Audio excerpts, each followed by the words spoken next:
नमस्कार, पायनियर देख रही हैं आप और मैं हूं आपके साथ कृष्णा। महिला सशक्तिकरण को प्रमोट करने के लिए पायनियर हमेशा ही आपको ऐसी महिलाओं से रूबरू करवाता रहा है जिनकी खुद की अपने आप में एक अलग पहचान रही हो, जो अपने आप में कुछ काबिलियत रखती हों। इसी कड़ी में एक मुलाकात के ज़रिए आज हम आपको मिलवा रहे हैं एक महिला ऑफिसर से जिनका नाम है माया जी। मैं आपको बता दूं कि माया मैम NIT जोन में महिला थाना में बतौर SHO के पद पर कार्यरत हैं। आज हम उनसे मिलेंगे और जानेंगे कि किस तरीके से वो महिला सशक्तिकरण को देखती हैं और किस तरीके से एक महिला ऑफिसर होते हुए अपराध पर नियंत्रण रखने के लिए किस तरीके से कार्य करती है। मैम, बहुत बहुत स्वागत करती हूँ आपका। सबसे पहले तो मैं आपकी जो दिनचर्या है उसी के बारे में जानना चाहूँगी कि हमने भी देखा अभी आपको काफ़ी बिजी थी आप पूरे दिन से ही। आपका जो शेड्यूल है, दिनचर्या है, उसके बारे में ही जानना चाहूँगी। जी, मैं बिल्कुल अपनी दिनचर्या के बारे में बताना चाहूँगी।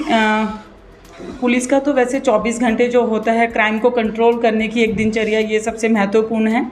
और मेरी दिनचर्या सुबह मतलब मुझे मेरे लिए टाइम भी नहीं मिल पाता है क्योंकि सुबह से ही फ़ोन कॉल्स आने शुरू हो जाते हैं। कभी किसी पीड़िता के साथ कुछ होता है तो हमारा जो दिमाग है वो 24 घंटे इसी में रहता है कि कभी कोई पीड़िता हमारी वजह से बिना न्याय मिले रह ना जाए।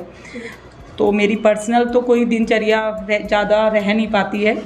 मेरा पूरा फोकस यही होता है कि मेरे काम में कोई कमी ना रह जाए। मैम, अगर आपके इलाके की बात करूं तो किस तरीके की शिकायतें आपको ज़्यादा मिलती हैं आपके इलाके? देखिए, महिला थाने की मैं SHO हूँ तो मेरे थाने में सबसे ज़्यादा मतलब सेक्सुअल अब्यूज़ और डोमेस्टिक वायलेंस और रेप केसेस और छोटे बच्चों के साथ पॉक्सो का जो होता है रेप केसेस का, ये घटनाएं मेरे थाने में आती हैं। इसी घटनाओं पे हमें काम करना होता है। देखिए, हस्बैंड वाइफ का जो मैटर ज़्यादातर आते हैं वो वैचारिक मतभेद के कारण होता है। तो हमारी कोशिश ये होती है कि हमारे समझाने का प्रयास इतना होता है कि इनका घर बस जाए, और अगर नहीं बिल्कुल बसना होता कि ना लड़का मानता है ना लड़की, तो हम लड़की को प्रायोरिटी देते हैं कि वो क्या चाहती है। तो एज़ पर लो जो हम उसके लिए कानून बनाए 498, तो उसमें मुकदमा दर्ज करके हम कार्रवाई आगे कर देते हैं। मैम, महिलाओं की सुरक्षा की अगर बात की जाए तो मैं अगर कहूँ तो छेड़छाड़ के मामले अब आम हो चुके हैं। हाल ही में अभी एक महिला पुलिसकर्मी के साथ भी छेड़छाड़ का मामला सामने आया था। अगर एक महिला पुलिसकर्मी ही सेफ नज़र नहीं आती तो आम जो महिलाएं हैं वो आप किस तरीके से उनको सुरक्षित देख पा रही हैं? देखिए, महिला सुरक्षा के लिए महिला थाने खोले गए हैं और जो दुर्गा शक्ति हैं, दुर्गा शक्ति ऐप है और 112 जो कि बहुत ही फास्ट लाइन है, और 1098 है, 1091 है। ये सभी सुरक्षा के लिए जो हेल्पलाइन है, इनके ज़रिए पूरी कोशिश की जाती है कि हम हर महिला को सुरक्षित रख सकें। फिर भी लेकिन हर जगह जैसे एकदम से हम नहीं पहुंच पाते हैं, तो कुछ महिलाओं के साथ सुनसान रास्ते पे या अकेले मतलब वो चल रही है या स्कूल में कॉलेज में इस तरह की घटना होती है, तो हम उन अपराधियों को छोड़ते नहीं हैं बिल्कुल भी। तो हमारी कोशिश यही है कि हम लड़कियों को अवेयर भी करते हैं, उनको सेल्फ़ डिफेंस की भी हम बातें बताते हैं। कोचिंग तो हम नहीं दे पाते क्योंकि, लेकिन जो मतलब ये सेल्फ़ डिफेंस के जो टिप्स हैं, ये स्कूल में जाके, कॉलेज में जाके, या जहाँ पे लड़कियाँ ज़्यादा होती है जैसे बस स्टैंड पे, हम उनको ज़रूर बताते हैं कि आप इन बातों को अपनाएं और अपने आप को सुरक्षित रखें। जो अपराधी होते हैं, इस तरह की वारदात को अंजाम देते हैं, क्या उनके अंदर पुलिस का कोई खौफ नहीं है? क्योंकि वो सरेआम ऐसी वारदातों को अंजाम देते हैं और रेप के बाद मर्डर तक भी कर देते हैं। क्या उनके अंदर कोई खौफ नहीं है पुलिस का? क्या कहना चाहेंगे आप? देखिए, पुलिस का खौफ तो सभी के अंदर है, ऐसा नहीं है कि नहीं है, लेकिन ये एक मेंटिलिटी है। जो क्राइम कर रहा है वो शायद उसकी मानसिक स्थिति, हमें ये लगता है कि या तो उसके संस्कारों में कहीं ना कहीं कमी है, या उसको किसी ने सिखाया नहीं है कि आप मतलब हर बेटी, हर बहन आपकी भी बहन है। लेकिन ये उसकी मानसिक स्थिति उस टाइम किस तरह की होती है ये मैं नहीं कह सकती। लेकिन हर अपराधी को क्राइम करने से पहले डर होता है, इसीलिए वो भागते हैं। क्योंकि कोई भी अपराधी बिल्कुल पुलिस के सामने आके ये नहीं कहता कि हाँ मुझसे ये क्राइम हुआ है और मुझे अरेस्ट कर लो। पुलिस ही उसको अरेस्ट करके लाती है और फिर वो बिल्कुल एक्सेप्ट करते हैं कि हाँ मैंने ये गलती की है। करने से पहले भी कहीं ना कहीं दिमाग में अपराधी के होता है, कहीं पुलिस ना पकड़ ले। किस तरीके का एक्सपीरियंस आपको रहा है और किस तरीके से आमजन और पुलिस के बीच, महिला पुलिसकर्मी के बीच वो जो विश्वास है, आप कैसे उसको जगा पाती हैं या कैसे उसको बना के रखती हैं?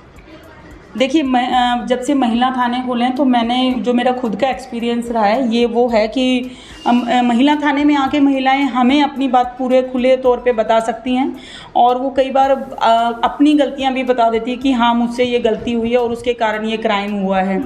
तो महिला थाने खुलने का ये सबसे बड़ा मुझे मतलब अच्छा लगता है कि महिलाएं अपनी गलती भी एक्सेप्ट करती हैं और फिर वो बताती हैं कि इस अपराध को बढ़ाने में कहीं ना कहीं मतलब उनकी भी छोटी मोटी कमी रहती है।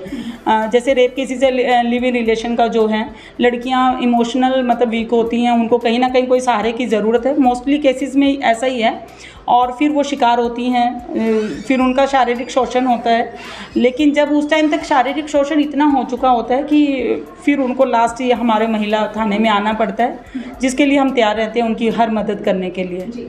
मैम, कुछ महिलाएं ऐसी होती हैं जिनको सब कुछ पता होता है, लेकिन वो सब कुछ जानकर भी चुपचाप रहती हैं। ऐसी महिलाओं को आप क्या कहना चाहेंगे कि किस तरीके से उनको उनके अधिकार के बारे में पता रहता है लेकिन वो आगे नहीं आ पाती किसी डर के कारण? ऐसी महिलाओं के लिए आप क्या कहना चाहेंगे? देखिए, ऐसी महिलाओं के लिए मैं यही कहना चाहूँगी कि अपना शोषण बिल्कुल आप सहन ना करें और आप अपने अधिकारों के प्रति जागरूक हों, और आपके लिए महिला थाने खुले हुए हैं, पुलिस आपकी हर मदद करने को तैयार है, और आप बिल्कुल भी आपको कुछ भी सहन करने की ज़रूरत नहीं है। आप एक कदम बढ़ाएंगे, हम आपको आगे बिल्कुल खड़े मिलेंगे और आपकी हर प्रकार से हम मदद करने को तैयार हैं।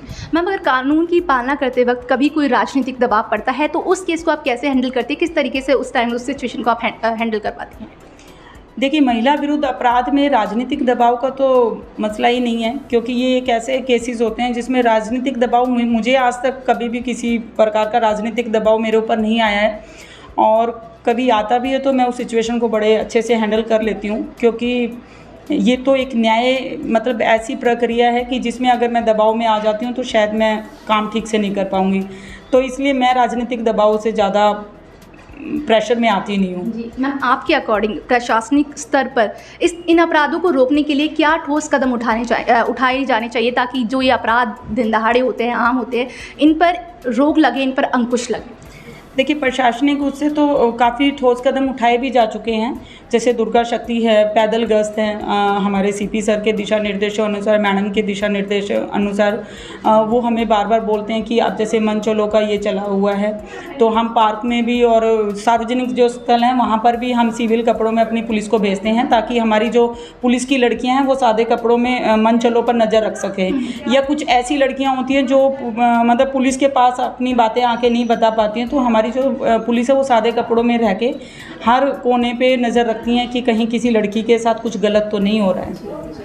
मैम, मेरा अंतिम सवाल, महिलाओं के लिए क्या कोई मैसेज देना चाहेंगे? किस तरीके से वो महिलाओं के लिए मेरा यही मतलब मैसेज है कि आप कमज़ोर नहीं हैं, आप में वो सब है जो एक आप सोचती हैं कि पुरुष ही शक्तिशाली होते हैं, नहीं, आप में बहुत मतलब शक्ति है, आप में वो सब कुछ करने की क्षमता है जो आप कर सकती हैं।